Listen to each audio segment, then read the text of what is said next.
Hello everybody, Hockey Guy here, back again with another No Limit video, and wanted to take a look at hand reading today, moving up a couple levels maybe for some folks, but at the $50 No Limit level, I haven't been playing too much in the past couple months due to work and whatnot, and I've determined I'm somewhat rusty, and so this is kind of a double dip for me as well.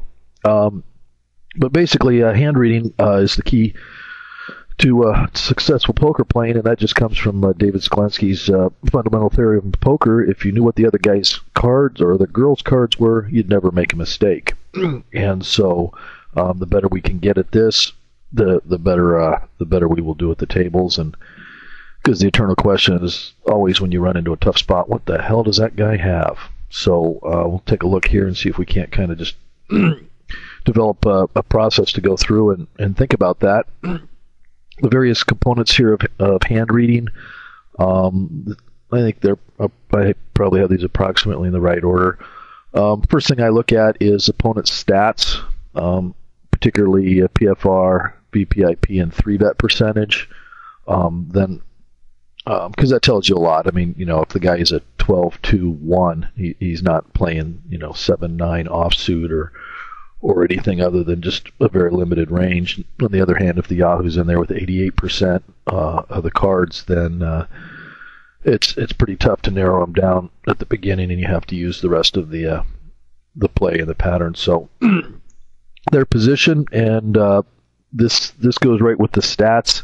If you are using the stats, I highly recommend, especially at the micros, putting in some line there with the VPIP by position. It tells you a huge amount about your opponent.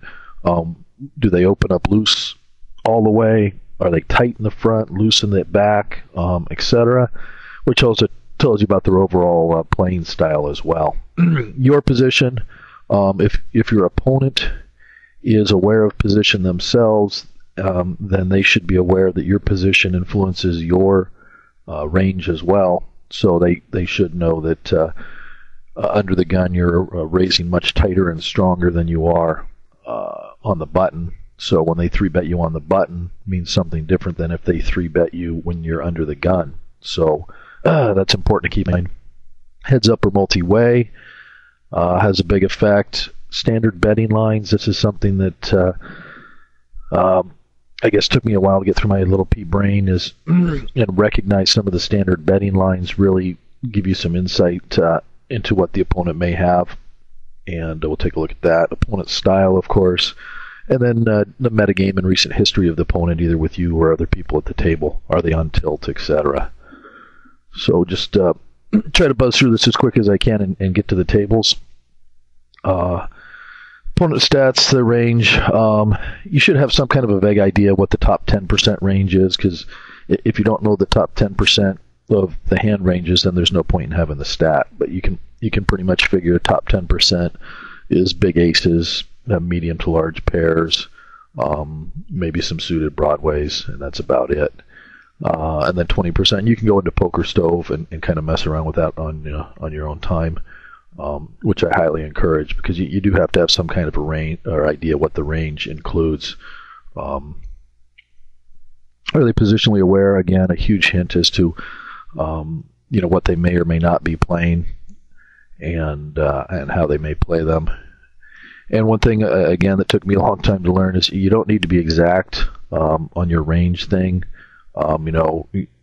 If they're 11%, you don't go, okay, Jack 8 suited is out, but Jack 9 suited is definitely in, because they won't be that exact. So don't worry, you'll occasionally get fooled, especially by bad players doing goofy stuff. It's just the nature of the beast.